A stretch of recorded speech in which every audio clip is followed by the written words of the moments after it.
Assalamualaikum warahmatullahi wabarakatuh. Perkenalkan, di sini kami dari kelompok 3 yang beranggotakan saya sendiri, Eva Hilda Saputri. Saya Dia Francisca. Saya Iki Prasyana. Saya Diva Aisyah Salsabila. Sebelumnya kami berterima kasih kepada Bapak Supartis selaku dosen pengampu mata kuliah PBAK. Di sini kami membuat video untuk menyelesaikan tugas yang diberikan Bapak Supartis yang berjudul korupsi di bidang ekonomi.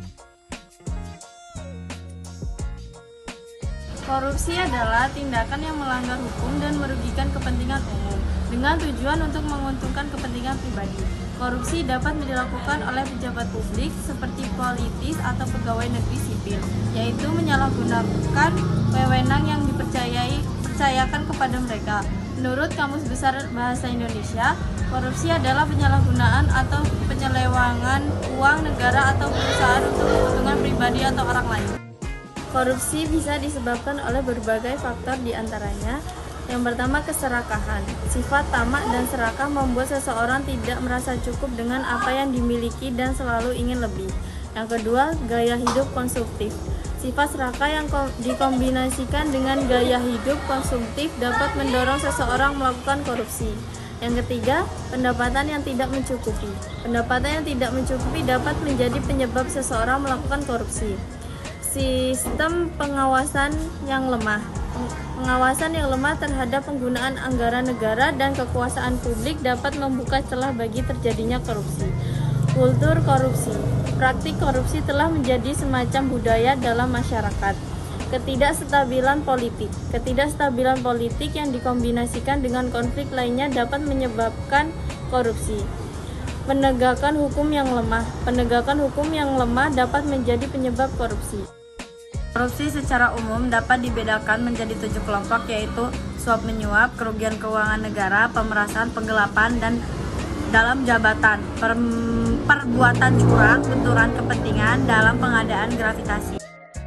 Korupsi di bidang ekonomi adalah penyalahgunaan kekuasaan, wewenang, dan pejabatan publik yang merugikan negara dan masyarakat. Korupsi dapat berdampak pada perekonomian seperti mengurangi kepercayaan investor, merusak iklim bisnis, menghambat pertumbuhan ekonomi, meningkatkan biaya di sektor privat, meningkatkan kemiskinan masyarakat, memunculkan ketimpangan pendapatan, menurunkan legitimasi pemerintahan, menurunkan nilai-nilai demokrasi.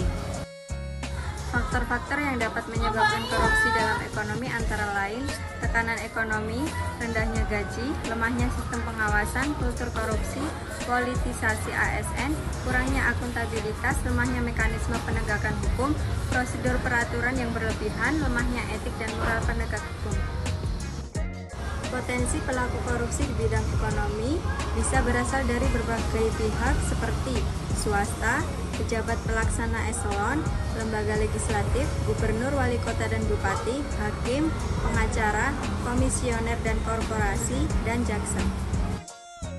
Dalam perubahannya, Undang-Undang Nomor 20 Tahun 2001 tentang perubahan Undang-Undang Nomor 31 Tahun 1999 dikatakan bahwa tindak pidana korupsi merugikan negara atau perekonomian dan menghambat pembangunan nasional. Kemudian istilah kerugian tersebut diperluas dengan melanggar hak-hak sosial dan ekonomi masyarakat secara luas.